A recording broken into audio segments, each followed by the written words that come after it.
додгоҳи олии тоҷикистон сеюмин корманди собиқи вазорати умури дохилиро дар шиканҷа додани як сокини шаҳри Турсунзода ба ҳабси пешакӣ гирифт. Эраҷ Наимов яке аз се корманди собиқи милиса аст ки дар шиканҷаи Ҳасан Ёдгорови 36 сола гумонбар аст. ӯ то дирӯз бо шарти берун нарафтан аз маҳалли зист дар озодӣ қарор дошт. дирӯз 16 январ аз толори додгоҳи олӣ ба ҳабс гирифта шуд.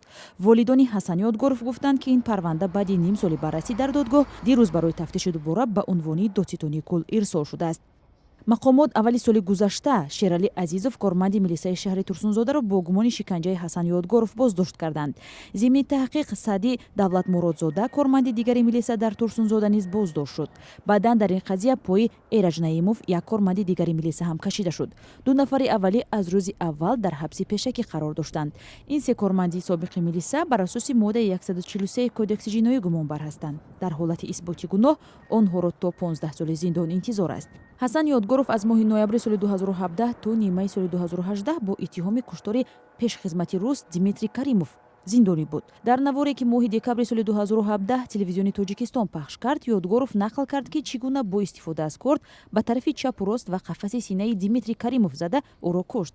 дар гузориш гуфта мешуд ки Ҳасан Ёдгоров дар рӯзи қатли Каримов бо баҳонаи пайдо кардани манзил барои иҷора дари хонаи дуввумиро куфтааст.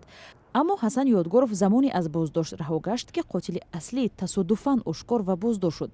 мақомоти тафтишотӣ гуфтанд ки қотили асосии сокини Турсунзода Леонид Малченков буд ки ҳангоми истифодаи телефони гумшудаи Каримов дастгир шудааст.